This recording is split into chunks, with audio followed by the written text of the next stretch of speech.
그다음에 이제 치수 기제의 실제, 치수 기입을 어떻게 하는 건지 한번 보도록 할게요.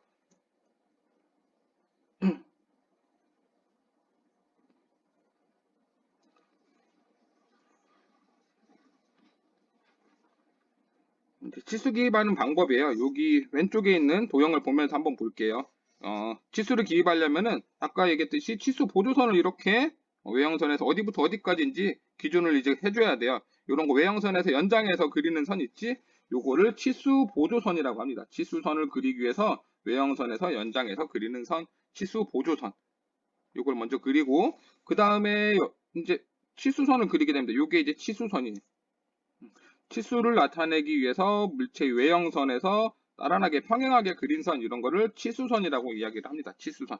양쪽 끝은 화살표로 이제 표시를 하게 됩니다. 화살표로 하기도 하고 뭐 이렇게 이제 하는 방법도 있기는 한데 일반적으로 저희는 화살표로 이제 표시를 하도록 하겠습니다. 화살표. 그 다음에 요거 이제 지시선이 여기 가운데 구멍이 뚫려 있잖아요. 가운데 구멍을 뚫을 건데 구멍의 지름의 크기라든가 이 구멍을 어떻게 가공하라든가 이런 것들 알려주고 싶은 거예요.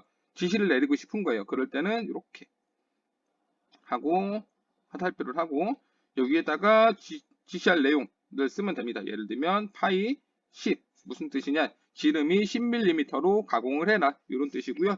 뒤에다가는 이제 이런 식으로 쓸 수 있습니다. 드릴. 그러면은 지름이 10mm인 구멍을 드릴로 가공해라 이런 뜻이라고 보면 됩니다. 그리고 지시선 이렇게 이쪽 방향으로 뺄 수도 있습니다. 빈 공간 쪽으로 빼서 작성을 하면 됩니다. 방금 전에 설명한 건 지시선이에요. 그 다음에 치수를 기입을 해야 되겠죠. 치수를 기입을 해야 되는데 여기다가 기입을 하면 돼요. 치수선의 가운데 위에 쓰면 되죠. 가운데 위에 치수선의 중앙의 윗부분에 쓰면 돼요. 지수선의 중앙 위에다가 기재를 하면 돼요. 이렇게 기입을 하면 되죠. 가로 방향 치수는 어렵지 않은데 이제 세로 방향 치수가 조금 헷갈리죠. 세로 방향 치수는 이렇게 눕혀져 있죠. 어떻게 생각을 하면 되냐? 오른쪽을 잡고 얘를 90도 회전시킨다고 생각을 해보세요. 오른쪽을 잡고 90도를 돌렸을 때 이렇게 가운데 위에 위치하게 이제 기입하면 됩니다. 이해되죠? 오른쪽을 잡고 90도 돌려서 봤을 때 치수가 가운데 위에 있으면 됩니다. 그렇게 기입을 하면 돼요. 여기 이제 이렇게 기입을 해야 되는데 이렇게 쓰는 경우도 간혹 있을 수 있고 이제 이쪽에다가 쓰는 경우도 있고 막 그런데 가운데 위에다가 기입을 하면 됩니다. 오른쪽에서 봤을 때 가운데 위에 위치하도록 그려주는 게 약속입니다. 그러면 치수 기입할 때는 길이의 단위는 일반적으로가 아니죠. 제도에서는 밀리미터 단위를 사용하게 될 거예요.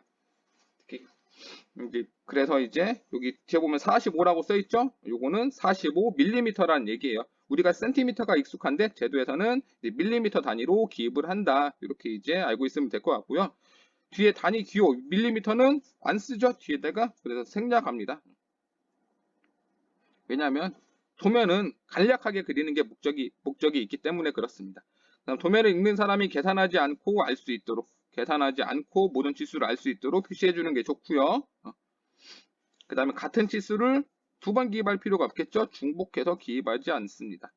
왜냐하면 아까 계속 얘기하듯이 간략하게 표현을 해야 되기 때문에 그렇습니다. 여기다가 요 밑에 45가 있는데 여기다가 또 45를 쓸 필요가 없다는 얘기예요. 필요 없다는 얘기예요. 그다음 치수선, 치수 보조선, 지시선, 치수 보조 기호 등을 사용하며 이런 선들은 이제 가는 실선으로 그리겠죠. 위에서 배웠었죠. 가는 실선으로 이제 작성을 하면 됩니다.